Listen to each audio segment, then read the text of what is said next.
नमस्कार साथियों, मैं आपके साथ आपका दोस्त माहिर। दोस्तों, आपका मेरा इस YouTube चैनल पे बहुत बहुत स्वागत। दोस्तों, मैं उम्मीद करता हूँ आपने मेरे इस चैनल को सब्सक्राइब कर दिया है। दोस्तों आज हम बात करेंगे पैसिव वॉइस की, जो आपके एग्ज़ाम के हिसाब से बहुत ज़्यादा इम्पोर्टेंट टॉपिक है। दोस्तों, इससे पहले मैंने आपको गाइस दो सेशन दिए मैंने पैसिव वॉइस के, और मैंने काफ़ी सेशन आपके एंटोनिम्स और सिनोनिम्स के, और काफ़ी सेशन आपके सब्जेक्ट वर्ब एग्रीमेंट के, और idioms, phrases, homophones, confusing words in सब के दिए हैं। दोस्तों उम्मीद करता हूँ आपने इस चैनल को सब्सक्राइब किया होगा, और लाइक भी किया होगा, शेयर भी किया होगा।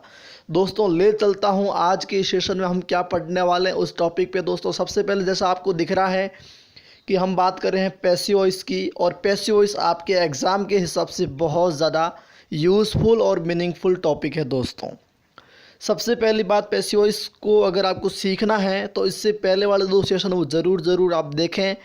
दोस्तों आज हम इस सेशन में पैसिव वॉइस के जो सेंटेंस आते हैं आपके इम्पेरेटिव सेंटेंस के, उनकी हम बात करेंगे। सबसे पहले हम पता होना चाहिए इम्पेरेटिव सेंटेंस होता क्या है।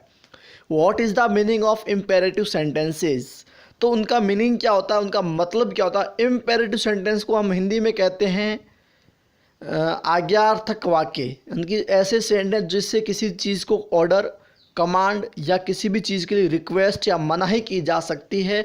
ऐसे सेंटेंस को हम दोस्त इम्पेरेटिव सेंटेंस कहा करते हैं। दोस्तों तो there are 4 types of imperative sentence in English में अगर हम इम्पेरेटिव सेंटेंस की बात करें गाइस, तो आपके 4 प्रकार के होते हैं। There are 4 types of imperative sentences.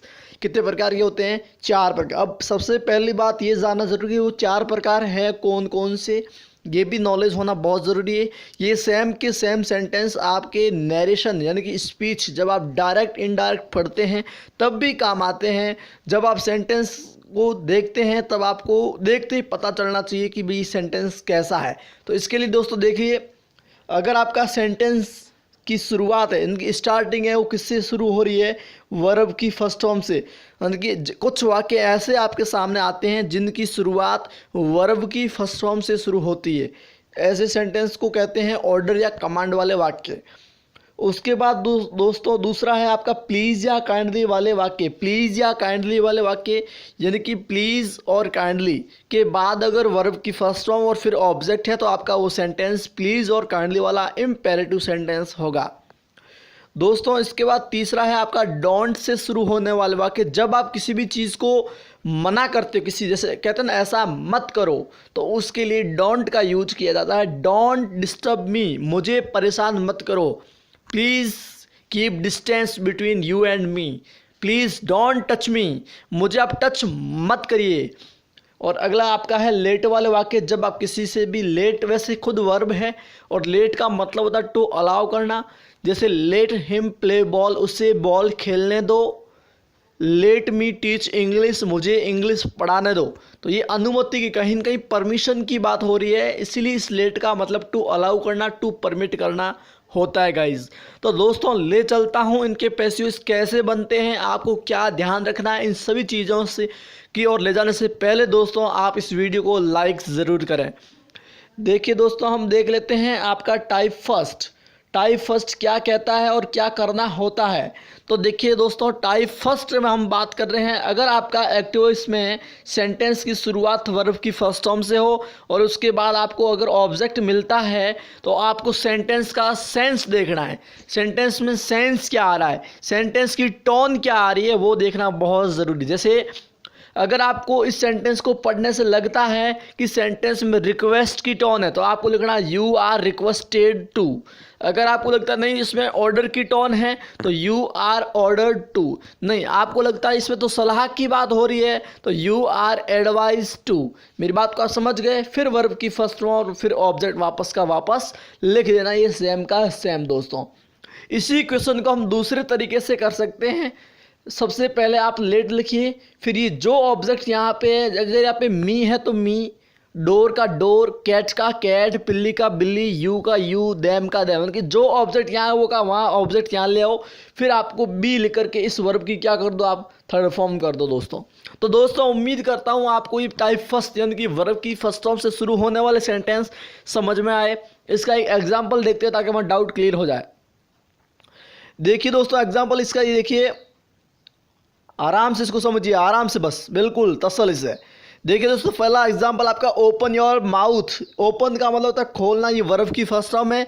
क्या खोलना है, आपका मुंह, तो योर माउथ, ये आपका हो गया ऑब्जेक्ट। अब दोस्तों हम बात करें इसका पैसिव कैसे बनेगा, तो मुझे देखो इसमें ऑर्डर की टोन मिली, ओपन योर माउथ, अपना दरवाजा, अपना मुंह खोलो। और अगर मैं कहता इसको हेल्प मी, अगर ऐसा होता तो सहायता करो, सहायता करने के लिए रिक्वेस्ट की जाती है या ऑर्डर दिया जाता है, तो उसमें आपको रिक्वेस्ट की टोन मिलती है।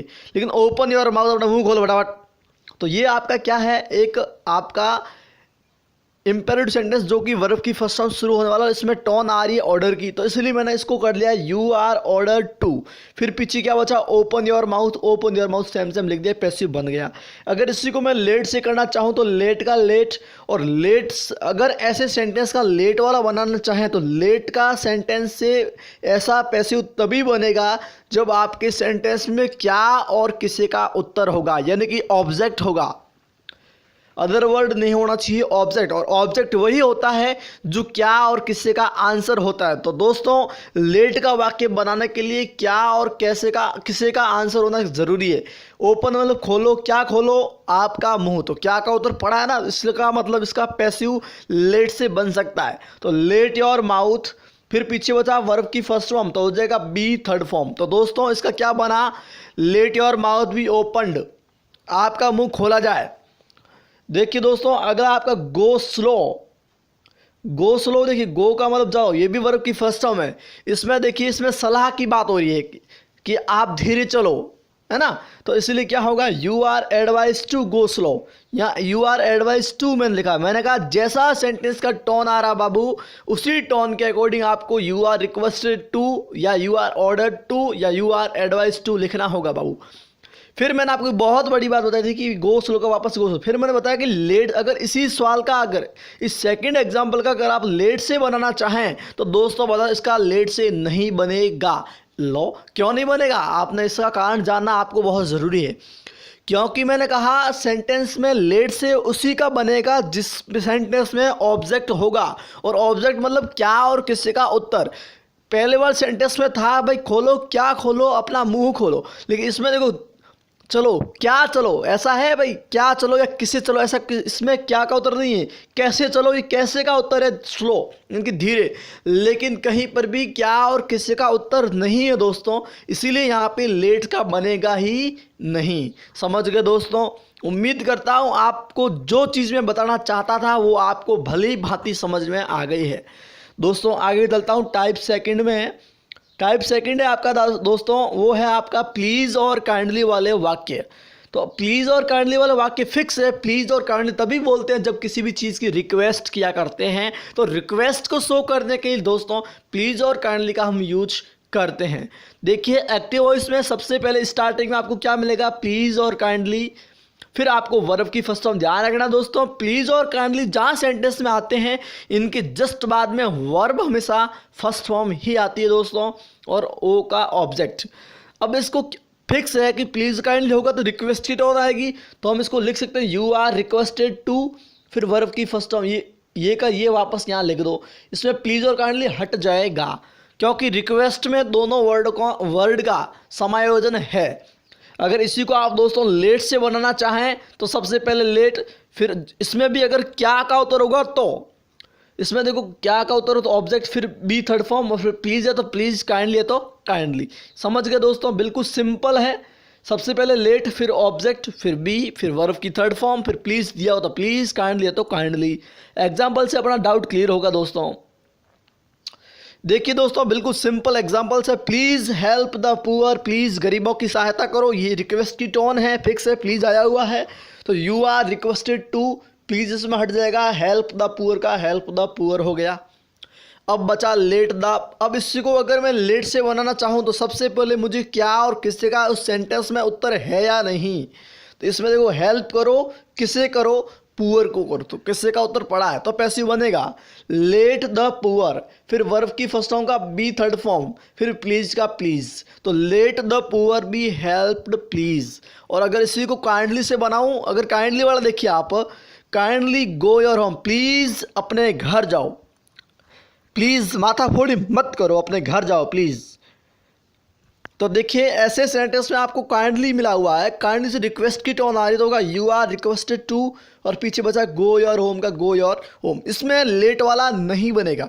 क्यों नहीं बनेगा बाबू, क्योंकि प्रभु, समझिए प्रभु ऐसी बात है इसमें कहीं पर भी क्या और किसी का उत्तर नहीं, जाओ क्या जाओ किसे जाओ, दोनों का उत्तर नहीं है, इसका मतलब इसका लेट वाला बनेगा ही नहीं। दोस्तों आगे चलते हैं। दोस्तों अभी तक कमेंट नहीं किया है तो कमेंट ज़रूर करें दोस्तों। अगला टाइप है आपका थर्ड टाइप, और थर्ड टाइप ये है कि डोंट से शुरू होने वाले पैसिव।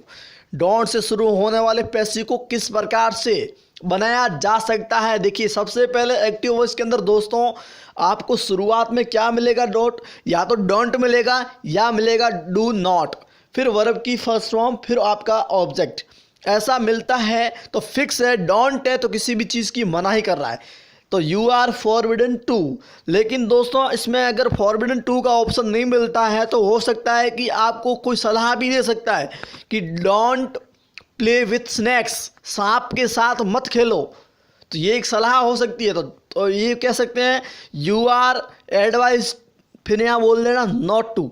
अगर यहाँ पे फॉरबिडन बोलते तो यहाँ टू बोलना है, अगर यहाँ पे फॉरबिडन के अलावा या डोंट वाले वाक्य में दूसरा शब्द बोलते हैं तो यहाँ नॉट टू बोलना है दोस्तों। जैसे देखिए पापा कई बार कहते हैं डोंट प्ले विथ स्नैक्स, तो उसका होगा you are advise not to play with snacks.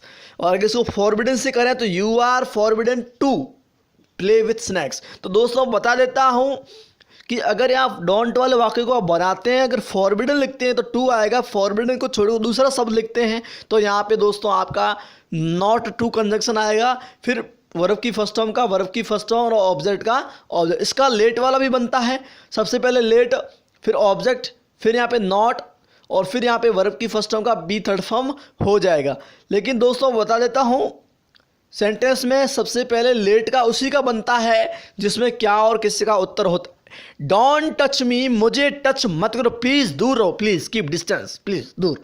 तो ऐसे सेंटेंस को कैसे बनेगा देखिए, तो देखिए डोंट टच मी, इसमें डोंट से शुरू हो रहा है तो आपको इसमें यू आर फॉरबिडन टू लिख दिया, फिर टच का टच और मी का मी। इसका ये भी हो सकता था you are advise not to touch me, आपको सलाह दी जाती है कि आप मुझे टच मत करिए। समझ गए दोस्तों, उम्मीद करता हूँ आपको मज़ा आ रहा है। आगे चलते हैं, अगला देखो इसको लेट से बनाया तो देखो लेट नॉट बी टच्ड हो गया। आगे देखिए इसका second example, don't go out, don't go out, बाहर मत जाओ, इसमें मनाही हो रही है तो you are forbidden to go out. इसका लेट का नहीं बनेगा क्योंकि दोस्तों इस सेंटेंस में क्या और किसी का उत्तर नहीं है, और ये क्या और किसी का उत्तर आपको वर्ब से पूछना है दोस्तों। देखिए दोस्तों अगली चीज़, इसका एग्जाम्पल देखिए टाइप 4, देखिए टाइप 4 क्या है, टाइप 4 में आखिर ऐसा। तो देखिए दोस्तों बता देता हूँ टाइप 4 के अंदर आपको लेट वाले वाक्य मिले हैं। कैसे वाक्य मिले हैं, लेट वाले वाक्य, और लेट वाले वाक्यों को कैसे बनाया जाता है। सबसे पहली बात, दो बातें बताऊंगा विशिष्ट बातें।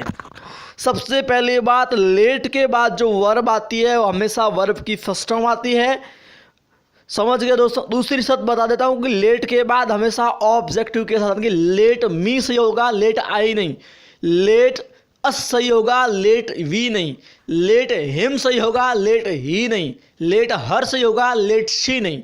दोस्तों लेट वाले सेंटेंस का पैसिव कैसे बनाना है देखिएगा।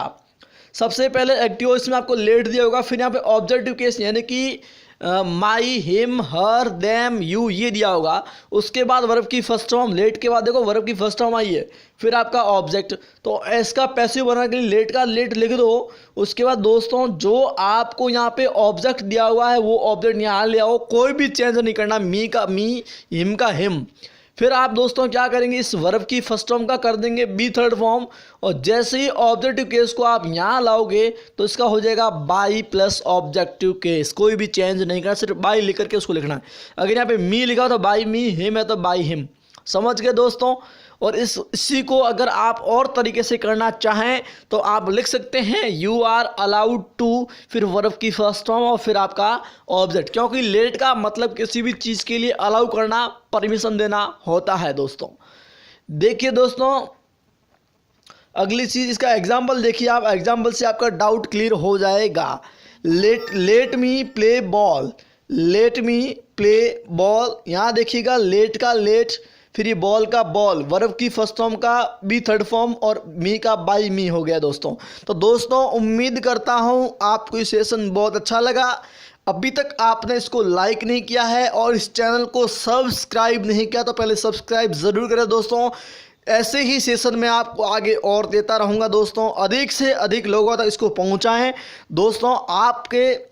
आपके लिए मैं दुआ करता हूँ आप जल्द से जल्द अपने मुकाम को पा सकें दोस्तों। इसी शुक्रिया के साथ आपका बहुत बहुत धन्यवाद।